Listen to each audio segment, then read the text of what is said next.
बढ़ते हैं इस कहानी की ओर। दोस्तों, मोहन गर्मियों की छुट्टी बिताने के लिए अपनी नानी के घर जाने का प्लान बनाता है।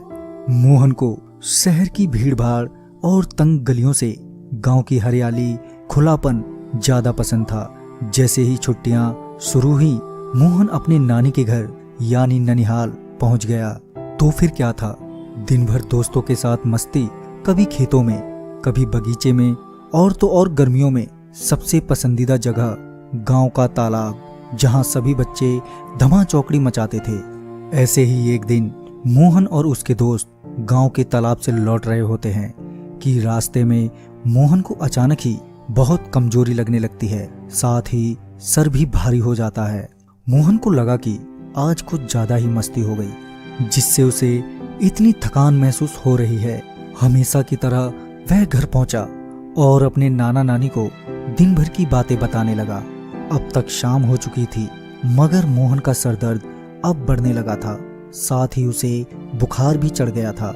उसके नाना ने उसे दवा दी और गुस्से से कहा कि कल तुम कहीं भी खेलने कूदने के लिए नहीं जाओगे। देखो क्या हालत हो गई है तुम्हारी, इतनी भी मस्ती ठीक नहीं, अब सो जाओ, सुबह तक ठीक हो जाओगे। अपने नाना की ये सब बातें सुनकर मोहन सो जाता है। देर रात अचानक ही जिमी जोर जोर से भौंकने लगता है। जिमी मोहन के पास ही सोया था, लिहाजा उसकी आवाज सुनकर वह उठ जाता है। मोहन देखता है कि जिमी एक आदमी पर भौंक रहा है। नींद में होने के कारण पहले तो मोहन को वो एक आदमी ही नजर आता है, फिर जब वो उसे ध्यान से देखता है तो उसके होश उड़ जाते हैं, क्योंकि वो कोई इंसान नहीं बल्कि एक प्रेत था, जो कि जमीन से कुछ ऊपर हवा में खड़ा था और मोहन को अपनी ओर बुलाने का इशारा भी कर रहा था। यह सब देखकर मोहन एकदम सहम गया।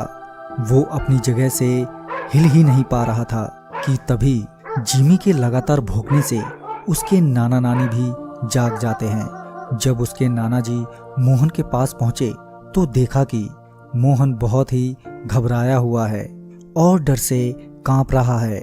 जब नाना जी ने उसे हाथ लगाया तो पाया कि उसका शरीर एकदम ठंडा हो गया है। वो पूछते हैं, क्या हुआ तुम्हें, तुम इतना डरे हुए क्यों हो और ये जिमी इतना क्यों भौंक रहा है। तभी मोहन ने सारी बात बताई।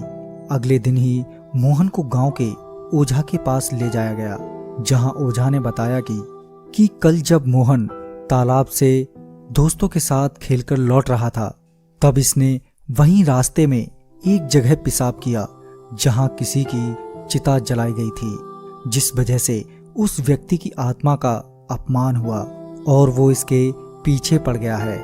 ये सुनकर सब दंग रह गए। मोहन के नाना ने विनती करते हुए बोला, आप ही इस समस्या का निवारण करें। तभी ओझा ने एक अभिमंत्रित ताबीज देते हुए कहा, ये ताबीज धारण कर लो और फिलहाल कुछ दिनों के लिए यहाँ से चले जाओ, कुछ समय बाद सब ठीक हो जाएगा। मोहन ने ताबीज धारण कर लिया, साथ ही शाम की गाड़ी से वो अपने घर लौट आया। दोस्तों कहते हैं कि अगर हमें अनजानी जगह पर पेशाब आ जाए तो पेशाब करने से पहले खांसना या मठारना चाहिए, ताकि अगर कोई अदृश्य शक्ति वहां मौजूद हो तो वो वहां से दूर हट जाए।